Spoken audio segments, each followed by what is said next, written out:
بسم الله الرحمن الرحيم. مشاهدينا الكرام، السلام عليكم ورحمة الله وبركاته. أهلا بحضراتكم في لقاء متجدد من برنامج قوارير. أوقات كتير الجسم بيكون له لغة مختلفة خالص، بيوصل بيها رسائل قبل ما يحولها لألم. كل تعب بسيط أو كل عرض متكرر مش دايما بيكون محتاج دواء، ومش دايما بيكون محتاج إن احنا نروح لطبيب. ساعات بيكون محتاج لتفريغ أو تنظيف داخلي أو لإعادة توازن. من أكتر الأعراض اللي ناس كتير بتستهين بيها وممكن ما تهتمش بيها وتسيبها وتقول لا هيروح لوحده، لكن ممكن يكون لو تم إهماله يعمل مشكلة كبيرة، وهو الإمساك، لأنه بيعكس خلل داخلي. طيب، الإمساك يا جماعة هو مش مجرد تأخير في الإخراج أعزكم الله، ولكن ده علامة إن القولون مرهق، تعبان، في مشكلة، وإن الجسم مش قادر يتخلص من السموم زي ما المفروض إن هو بيتخلص منها. طيب، ساعتها الجسم بيبدأ يدور على وسيلة تساعده ترجع طاقته مرة أخرى. هنا بقى بتظهر الحجامة كحل طبيعي وآمن ومبني على سنة نبوية. قال رسول الله صلى الله عليه وسلم: إن كان في شيء من أدويتكم خير ففي شرطة محجم. رواه مسلم. في الحلقة دي احنا بإذن الله تعالى هنتكلم عن ايه هو اصلا الامساك فعليا، وايه اسبابه، مواضع الحجامة اللي المفروض نعملها علشان تحل مشكلة الامساك، وهل فعلا الحجامة بتجيب نتيجة مردودة من اول مرة ولا لا، وهل المفروض ان احنا نكررها على طول، وايه المشروبات اللي المفروض نشربها، الاعشاب الطبيعية اللي تساعدنا على حل مشكلة الامساك. حلقتنا النهاردة الحقيقة هي دعوة انك تسمعي جسمك وتريحيه بالعلاج اللي النبي صلى الله عليه وسلم دلنا عليه، مع الأستاذة سماح الحصري المتخصصة في الحجامة والتغذية العلاجية والأعشاب الطبيعية. السلام عليكم وأهلا ومرحبا يا أستاذة سماح. وعليكم السلام ورحمة الله وبركاته. أهلا ومرحبا بيكي. أهلا وسهلا بحضرتك. الحقيقة موضوع الإمساك والشكوى منه متكررة وشائعة ما بين ناس كتير، حتى ما بين الصغيرين، ما بين الشباب، ما بين الكبار، فهي تعتبر يعني شكوى عامة. خلينا في البداية نتكلم عن تعريف الإمساك وبعدين نشوف إيه هي أسبابه. بسم الله الرحمن الرحيم. وبالنسبة للإمساك طبعا ناس كتير بتتعامل معاه إن أنا لو ما عملتش إخراج بعد 3 أيام ممكن أو 4 أيام يبقى أنا كده ما عنديش إمساك. للعلم إن المفروض الإنسان يعمل إخراج كل يوم تقريبا 2 أو 3 حسب كمية الأكل، أو بالأقل خالص مرة. طب لما تقولي لحد أنت عندك إمساك يقول أنا ما عنديش إمساك، طب بتعملي إخراج كل قد إيه؟ كل يومين، كل 3؟ لا، ده إمساك. هو ليه مراحل. فأنا ما أوصل يومين 3، وفي ناس بيوصلوا ل4 5 أيام. أيوة. في ناس بيوصلوا للأسبوع. ازاي يعني الأكل ده كله بيروح فين؟ المفروض الأكل بيدخل من الفم، وبعد كده بيتم هضمه ويتم إخراجه. بيمتص منه الجسم، يمتصه والباقي المفروض يخرج. لكن بعض الناس اللي بيعملوا الإخراج يقول لك احنا لا ما فيش عندنا إمساك. لا، ده في إمساك لما يعدي عليك يومين أو يوم، هنقول يوم ماشي، يومين أو 3 بدون إخراج يبقى أنت عندك إمساك. طيب لو نزل البراز متحجر او متصلب معناه انت عندك امساك خلاص وصل لمرحله المزمله. في ناس تقول انا بطني اصلا مش حركيه، او بطني ما بتهضمش، او انا عندي طبيعتي كده. ما فيش حاجه اسمها طبيعتي كده. ربنا سبحانه وتعالى خلقنا ناكل الكميه نخرجها. المعده شغاله. طب ليه بقى ما بنعملش الاخراج؟ ليه بيبقى خطا؟ او انا بيجي لي امساك ليه؟ او يوصل لبراز متحجر ليه؟ لنظام حياه خطا. احنا نظام حياتنا، معظم الناس نظام حياتهم اكلهم خطا، او التغذيه كمان غير صحيه. ما هو الحياه كلها بقى، نمط الحياه كله في حاجه خطا. انت بصي بقى نمط حياتك كلها في ايه الخطا اللي بيخلي عندك امساك او يخليك ما تحتاجش اخراج عندك طبيعي، يبقى عندك مشكله. تمام. طيب خلينا نتكلم بقى عن اسباب الامساك. ايه هي الاسباب اللي بتؤدي لحدوث الامساك، سواء كان في بدايته بسيط او لو لا قدر الله وصل لمراحل كبيره؟ تمام. هو الامساك من اول اسباب الامساك ادخال الطعام على الطعام، يعني ندخل الطعام على الطعام، ان ندخل اكل على اكل. دي اسباب الامساك. يعني اللي احنا بنسميه باللغه العاميه الناس اللي هي بتاكل كتير، بتاكل اكل فوق نعم. اكل. فوق اكل، ادخال الطعام على الطعام، يعني هو اكل فوق اكل. انا شبعانه بس باكل. في ناس عندهم شهيه على طول مفتوحه على طول بياكل. ده اكبر خطا. اكبر خط تاني احنا بناكل لحد ما المعده تتملي، يعني باكل لحد ما اشبع، لحد ما اقوم وانا مش قادره اخد نفسي. يبقى في تقيؤ من تقيؤ من كتر ما انا عايزه اكل، اعمل صوت بالفم كده. دي مشكله كبيره جدا، ان انا اكل لحد ما اقدرش اقوم من مكاني. ده خطا كبير جدا. انا مليت المعده للاخر. الرسول صلى الله عليه وسلم قال ايه؟ حسب ابن ادم لقيمات يقمن صلبه، فان كان لا محاله، يعني الاصل لقيمات، فان كان لا محاله فثلث لطعامي وثلث لشرابي وثلث لنفسي. يعني يبقى اللي هو الاصل بتاعنا للقيمات، ان انا اكل لقيمات، يعني انا اقوم جعانه من الاكل، ما اقومش لحد ما معدتي تتملي، اقوم احس ان انا عايزه اكل تاني، لا اقوم. او الناس اللي بيعملوا مجهود اكتر، او الناس اللي عندهم شغل اكتر غير الناس اللي قاعده في البيت، ممكن لو اكلوا ثلث وثلث وثلث، يعني يدي ثلث للاكل، يقسم البطن كده 3 اثلاث، ثلث للاكل وثلث للنفس وثلث للميه. ده كمان ان احنا بناكل لحد نشبع. ايه تاني؟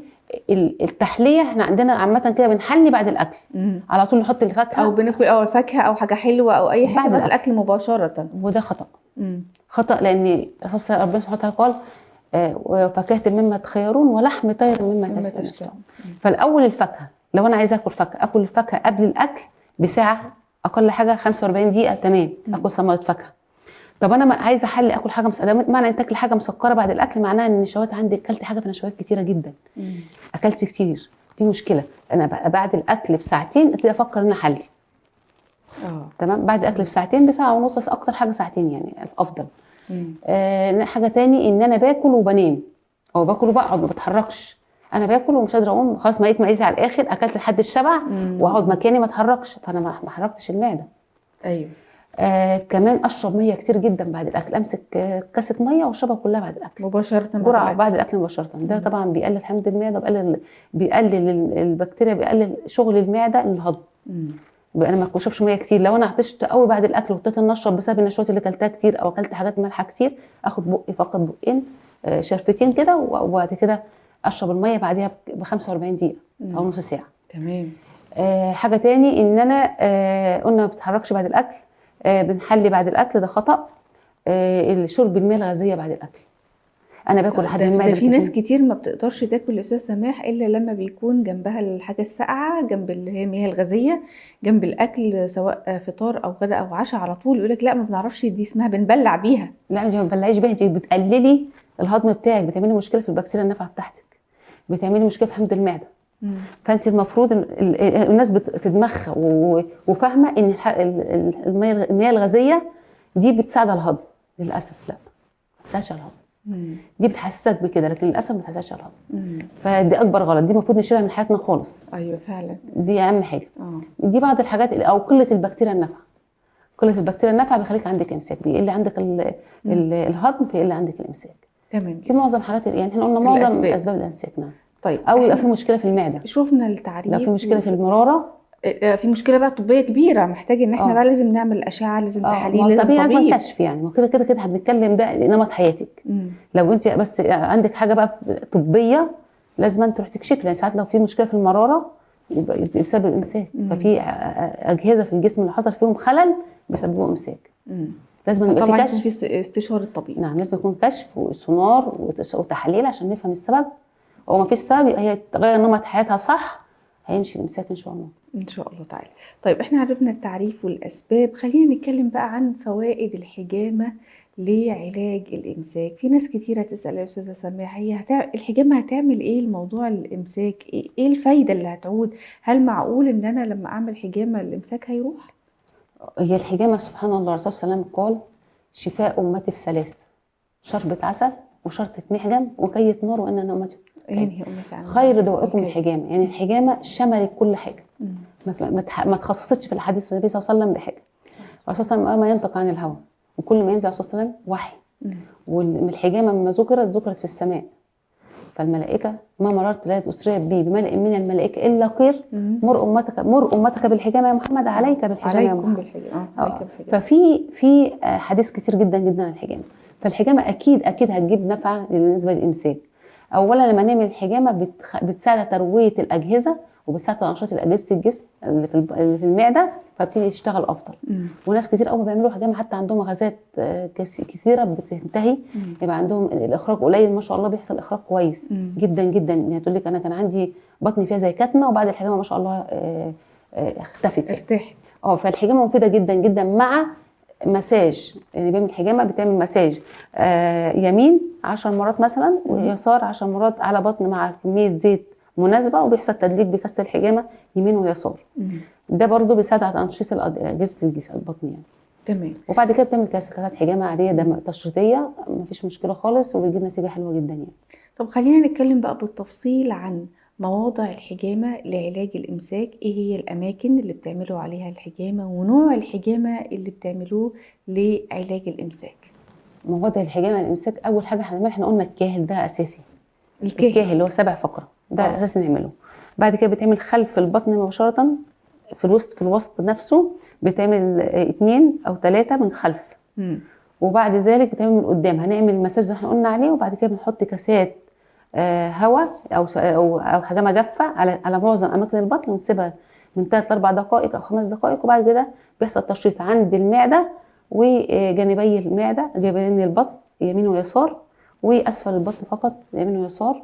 وان شاء الله بيجي نتيجه. هو المساج لوحده بيجي نتيجه حلوه، ولو شرطنا بيجي الاعمال التشريطيه بيجي نتيجه افضل. بس زي ما احنا قلنا بنحذر البطن يكون الشفط خفيف جدا جدا، والتشريط بيكون خفيف جدا، ومش شرط في البطن كميه الدم تنزل. يعني مش اقول حد بيعمل حجامه ولا دم بسيط نزل تقول لها يبقى الحجامه كده مش مظبوطه. لان كنا لسه بنتكلم من مده سابقه عن ان في لايف ان ناس كتير بتعتقد ان الحجامه لو ما نزلتش دم كتير ودم لونه غامق قوي قوي يبقى كده معناها الحجامه مش مظبوطه ومش هتجيب مردودها. لا، هو الحكمه في الحجامه يا استاذ ندى التشريط. الرسول صلى الله عليه وسلم قال شرط تمحجم، ما حددش كميه الدم. فالحكمه نفسها في التشريط نفسه بيدي اشاره للجسم بسرعه عايزين دم جديد. يبتدي الجسم يتروي بدم جديد، بيدي اشاره بسرعه للمخ ان في خطر، في مشكله، فالحق بسرعه حارب الخطر اللي جاي، فبتيجي الجسم يتروي بدم جديد. فانا عندي الحكمه في الشرط. طب ليه ما بيطلعش دم في البطن؟ البطن لو خفيف احنا بنشفط خفيف، لكن كميه الدم بقى اللي بتخرج بتبقى حسب، اول حاجه بتبقى حسب التشريط نفسه.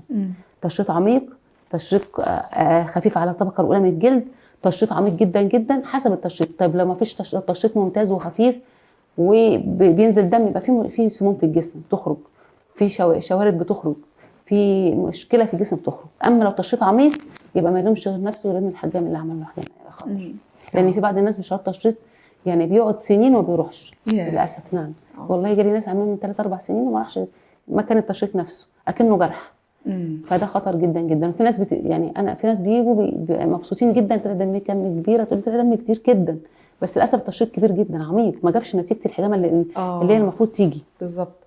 هو لا بكتر الدم ولا بالجرح الكبير، يعني مش هي دي المعايير اللي تثبت ان الحجامه كانت بكفاءه عاليه ولا لا. بالعكس، كل ما التشريط يكون خفيف ويكون سطحي بيجيب نتيجه اعلى. تمام. طيب خلينا نتكلم بقى عن الإرشادات قبلها. هل فعلا لازم نصوم قبل الحجامة؟ لازم ما ناكلش خالص ولا نشرب؟ هل في إرشادات قبل الحجامة المفروض يتبعها؟ هو إرشادات قبل الحجامة أكيد. الرسول صلى الله عليه وسلم قال الحجامة على الريق أمثل. فعلى الريق مش معناه إن أنا صايم، عشان في ناس كتير بيقول له صوم من بالليل للصبح 12 ساعة زي ما يكون رايح يعمل عملية أو تحليل. لا طبعا ما ينفعش نصوم الفترة دي كلها. على الريق معناه إن أنا أقوم الصبح اغير ريق، اصلي الفجر اغير ريق بطنب 7 تمرات، اغير ريق بكوبايه ميه بعسل، اغير ريق بافضل ميه بعسل او ميه، افطر فطار خفيف جدا جدا لو انا بتعب بسرعه. بعديها ب4 ساعات ابتدي ان اروح اعمل حجامه. المهم ما اعملش معده فتره جسم او معده مليانه، لازم نعمل المعده فاضيه. على الريق يعني اغير ريقي، ده مهم جدا. وقبليها يكون يفضل الانسان ياخد دش قبليها بكام ساعه او ياخدها قبلها بيوم، عشان خاطر بعد الحجامه مفيش استحمام يعني. نعم مفيش استحمام. بس ما يكونش عامل مجهود عضلي شديد، يعني مش جاي مثلا من الرياضه، جاي من السفر واشتغل بالحجامه على طول. ولا حتى بعدها ان انا ابذل مجهود؟ لا ولا بعدها طبعا. ده بقى ممنوع بعدها. هنتكلم على بعدها. بعدها دي اكيد ما فيش. وقبلها افضل يكون الانسان مرتاح ذهنيا وجسمانيا وعضليا يعني يكون جاي ريلاكس كده هادي ومش قلقان مش متوتر. ويجب على المختص او الاخصائيه ان هي تطمن المريض، لان بعض المرضى فاهمين ان الحجامه تشريط ودم دي حاجه كبيره جدا جدا. فيجب علينا نطمنه ان حاجه سهله جدا، وتعمل اول كسه الاول، تفهمها الحجامه عامله ازاي، انها خفيفه جدا وتشريط، وتديها بعض الوعي عن الحجامه وتبتدي تشتغل معاها. تمام جدا. طيب احنا شفنا الارشادات قبل ما نعمل الحجامه. طيب ماذا بعد مع عملنا الحجامة ايه هي النصائح والارشادات اللي المفروض نتبعها علشان تكون يعني في ناس تقولك لا عشان ما نضيعش الاثر بتاعها او ما يحصلش اي مضاعفات او يحصل اي مشكلة بعدها. لا كمان في ناس تقول لك اقعد 3 ايام بعد الحجامه ما تتحركيش. ياه ليه هي هو عملية؟ الناس بيدوا اشارات كده. لا الحجامه مم. بنعملها، بنطلع بناكل برضو وجبه خفيفه جدا، كوبايه ميه بعسل، او نحاول نشرب، ناكل تمرايه، مم. ناكل ثمره فاكهه، ناكل عصير فريش، نشرب عصير فريش مفيش مشكله. مم. طبق سلطه حلو يفضل افضل كمان. ايوه. وبعد كده بدخل الاطعام بالتدريج بالتدريج، ما اكلش وجبه دسمه مره واحده، لان لو اكلت ده وجبه دسمه مره واحده الدم هيتوجه لمكان للمعدة. الهضم ايوه. والمعده مم. وهيسيب اللي احنا عملناه. فيفضل ناكل بالتدريج، ويفضل ما نعملش مجهود، يفضل يبقى مجهود، ما فيش مجهود عضلي، ما فيش مجهود ذهني، ما فيش اي مشكله، لان ما شاء الله بعد الحجامه كمان بيحصل زي اللكس كده. مم. فالانسان بيبقى مبسوط فيحاول يتمتع باثر الحجامه. ممتاز جدا. طيب أستاذة سماح، امتى بيظهر بقى أثر الحجامة على مرضى الإمساك؟ هل على طول من أول مرة في الحجامة ولا احنا محتاجين نكررها أكتر من مرة علشان نلاقي مردود؟ لا في نفس اليوم ما شاء الله، يعني لو الجلسه نفس صح اليوم. في نفس اليوم بتخرج ما شاء الله، الاخراج بيبقى تاني. ما شاء الله. معظم الحالات يعني ما يكاد كل الحالات اللي جت ما شاء الله في نفس اليوم تقريبا قالت الحمد لله الامر فك، الا بقى اللي عندهم انسداد دي بقى عندهم مشكله شويه، لازم يروحوا الطبيب يعني. طيب قبل ما نختم احنا محتاجين نعرف منك بعض الأعشاب اللي المفروض مريض الإمساك بيشربها علشان تريح معدته وعلشان كمان تعالج مع الإمساك بجانب الحجامة. هو مهم جدا طبعا تهتم بالمشروبات الدافئه او السخنه. مهم جدا جدا تستعمل خل التفاح العضوي. خل التفاح العضوي مش الصناعي، العضوي اللي بيتعمل في البيت بيكون فيه بيظبط البكتيريا النافعه حلو جدا جدا، وبيظبط الهضم وبيقضي على الالتهابات. مهم جدا. خل التفاح بتاخد كاسه ميه زي كده، تحط عليها معلقتين خل تفاح وتشربهم بعد كل وجبه بحوالي هنقول نص ساعه، او تشربها قبل النوم. ده مهم جدا. خل التفاح العضوي من الحاجات الممتازه جدا جدا. الرسول صلى الله عليه وسلم لما دخل البيت وسال على طعام فيما معنى الحديث، قالت له يوجد الخل يا رسول الله، الله نعمل ادام الخل، نعمل ادام الخل، نعمل ادام الخل. يعني معناه ان هو كده حاجه يعني ايه الطب في الموضوع كله يعني. ومهم جدا برضو ان لما تقوم الصبح على الريق تاخد مش هنقول كاسه زي كده، كاسه اكبر من كده، وتحط فيها دافيه، يعني دافيه نقول مش سخنه قوي، دافيه. معلقه عسل نحل، معلقه زيت زيتون، معلقه قلنا عسل نحل وزيت زيتون والخل لا ملح وليمون. يعني انت لو بتتكلمي عن الخل فانا ظنيت ان احنا هنحط على الميه دي خل. لا يبقى ليمون وزيت زيتون وعسل على الريق الصبح واشربها. طب تاني نقول الوصفه دي اللي عندهم امساك، يبقى هي كوبايه ميه دافيه كبيره، معلقه عليها معلقه زيت زيتون ومعلقه ليمون ومعلقه عسل نحل. تمام، وتتدوب كويس وتشرب. ما اكلش بعديها ب 45 دقيقه ما شاء الله هتلاقي الاخراج تمام جدا جدا بعديها، وحتى هتطرد الغازات كمان. دي مهمه جدا تمشي عليها. تاني حاجه بقى، لو حد عنده امساك المصلب هنقول على حد يعني يفضل ان هم يكتبوا، هنجيب 7 ورقات سنه. 7 ورقات سنه. سنه مكي. سنه مكي مش القرون، عشان ناس كتير بتجيب القرون اللي هي تشبه البسله الناشفه. ان شاء الله ابقى اجيبها نوريها مره بعد كده. وتقول لك انا عملتها وحصل لي امساك مغص شديد جدا والم شديد جدا. لا القرون هتعمل كده، لان القرون تستخدم حاجه ثانيه. الاوراق هتجيب 7 اوراق وتحط عليهم معلقه شمر وفي كاسه زي كده، وتنقعها، تعمل نقع من بالليل للصبح، وتشربها على الريق يوم بعد يوم اول اسبوع، تاني اسبوع يومين في الاسبوع، تالت اسبوع هتعملها مره، بعد كده هتقف وتكررها تاني بعد شهر او حاجه. دي ما شاء الله هتنضف المعده تماما وهتخلي ما فيهاش فيه امساك. عندها حاجه تانية، دي خلطه ممكن تعملها في البيت. 50 جرام شمر، 50 جرام سنه. السنه نخليها 25 عشان ما تعملش مشكله عندها. 50 جرام قولون، كمون 50 جرام ينسون. تمام. طيب نعيدهم تاني بعد اذنك. 50 جرام ينسون، 50 جرام كمون، 50 جرام شمر، 50 جرام 25 جرام سنه. هنطحنهم ونخليهم في بطرمان وناخد منه معلقه نعملها مشروب في اليوم. مرتين في اليوم مفيش مشكله، او مره في اليوم يبقى حلو جدا جدا برضو، هيعالج ان عندها اخراج يبقى مستمر. ممتاز. حاجه تاني برضو الشمر الحب، يعني الشمر الحبه الحلوه بعض البلدان بتقول عليها، هتخلي الشمر عندها بعد كل وجبه بتاخد معلقه وبتكسرها، مش بتندخها زنده، مش مضغ. تكسير فقط، تشرب وراها ميه. ده بيمنع الغازات تماما، بيمنع النفخه، بيمنع كتمه القولون نفسها. ده مهم جدا جدا. الاهم من ده كله مضغ الطعام جيد، يعني امضغ طعام كويس لان الهضم بيبدا من الفم. فانا لما باكل بسرعه ما بمضغش كويس، فانا خلاص كده هضمي باظ، هضمي حصل فيه مشكله. بالظبط. فانا لازم امضغ كويس جدا جدا، وما ما اخش اتنفس وقت الاكل يدخل هواء فيعمل لي غازات. لازم اهضم قبل امضغ كويس. امنع السكر الابيض، امنع المواد الحافظه، امنع اللحوم المصنعه، امنع اي اكل خارجي. الاكل الجاهز كله يتمنع تماما، يعني ده بيعمل مشكله جامده جدا وبيسبب برضو الامساك، لان في بعض الاخلاط الحاجات احنا ما نعرفش هي منين اصلا اصلها.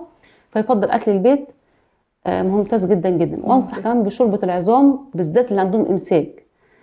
شوربه العظام ممتازه جدا جدا، ومن الحاجات اللي بتعالج الامساك وبتبطن المعده وبتحسن الاخراج وبتقوي العظام، وكمان ما شاء الله لا قوه الا بالله بتخلي الجلد رطب جدا جدا، بتمنع التساقط، ممتازه جدا جدا. ممتاز. شوربه العظام ان شاء الله برضو بنقول طريقتها مره ثانيه لان هي طريقتها طويله شويه. طيب أخيرا وسريعا، بعض الناس بيشتكوا من حاجة بيشوفوها محرجة قوي ليهم، ألا وهي إن معدتهم بتعمل صوت. اللي هو الصوت اللي بيبقى معروف، يعني انت جعان بطنك بتعمل صوت عشان انت جعان. لا، انا مش جعانه، لكن بيحصل اصوات في المعده. هل ده ليه علاقه مثلا بالامساك، ليه علاقه بمشاكل القولون؟ نقدر نحله باعشاب معينه، لانه هو بيضع الافراد يعني في مواقف محرجه. والله هي دي اضطرابات في القولون مع عدم انتظام الاكل كويس، ممكن مع التوتر والقلق بيحصل حاجه زي كده. فانا لازم لما يحصل اصوات زي كده لازم اعرض نفسي على الخلاء، على التواليت، واقوم اشرب حاجه برد سخنه واتحرك، لان هي انت في مشكله كده عندك في المعده، يعني الصوت ده معناه في مشكله. لا اما باكل اكل زياده ملخبطه اكل طعام على طعام، لا اما عندك مشكله في القولون مثلا شد فيها توتر وقلق. ليه اسباب كتير جدا جدا. فانا عشان اعالجها احاول ان انا انظم اكلي وما اشربش الحاجات اللي قلنا عليها تتنفي تماما، ابقى عندي ريلاكس شويه، امنع التوتر والقلق. تمام. ولو في غازات احاول اتخلص منها، لان يعني برضو ساعات الزنادة بتيجي ناس عندهم الم شديد جدا جدا في ريحه الكتف ورا، وتروح ولف الدكاتره كتير جدا جدا وكله مفيش سبب، مش عارفين السبب ايه. مفيش سبب واضح، والاشعه والتحاليل كلها كله كويسه تمام. طب ايه اللي هو ريحه الكتف ورا؟ فالبنت ما جت فقلت لها طب ايه السبب؟ قالت لي ماما رحت كل الاطباء وقالوا ما عندهاش اي حاجه. طيب سالت البنت بعض الاسئله، عرفت ان عندها مشكله، يعني فهمت من الحاله كده ان عندها مشكله في المعده، غازات وامساك مزمن سبب مشكله في الكتف. فاول ما اتعملت الجلسه وعملت المساج وقلت لها، اتصلت بيا قالت لي بارك الرحمن اول مره بنتي تنام من 10 سنين ما نامتش نوم نامته النهارده. ما شاء الله. بسبب القولون. ومرات ناس بتخش تعمل رسم قلب وتخش المستشفى وتخش تعمل كل الفحوصات ما فيش سبب، بس عندها اعراض السكته القلبيه او اعراض القلب في مشكله، ده بسبب الغازات. معقول؟ طبعا لان الغازات كبيره قوي طبعا كده. طبعا الغازات والامساك بيعمل مشاكل كتير جدا جدا. احنا عندنا بتكتم الاعضاء على بعضها فبيحصل مشكله في القلب طبعا، لان النفخه دي نفخه في الداخل، النفخه منفوخه بالونه منفوخه فبتاذي كل الاعضاء بتاعت الجسم، فبرضه يبقى سبب الامساك. تمام. نسال الله العفو والعافيه والشفاء لكل مرضى المسلمين. بشكرك في النهايه الاستاذه سماح الحصري، المتخصصه في الحجامه والتغذيه العلاجيه والاعشاب الطبيعيه، على وجودك معانا. شكرا جزيلا. اتمنى يا رب الشفاء والعافيه والصحه لنا ولكم جميعا يا رب. وطبعا زي ما قالت الاستاذه سماح، لازم تعملوا الحجامه عند حد متخصص. مش معنى ان كميه الدم كانت قليله يبقى معناها ان الحجامه مش كويسه، ويعني خرافات اللي بتتقال عنها. شفنا ارشادات قبل وبعد الحجامه لابد ان احنا نتبعها علشان نحصل على النتيجه المرجوه. انتهت حلقه قوارير اليوم، والى ان نلقاكم نترككم في رعايه الله وامنه، والسلام عليكم ورحمه الله وبركاته.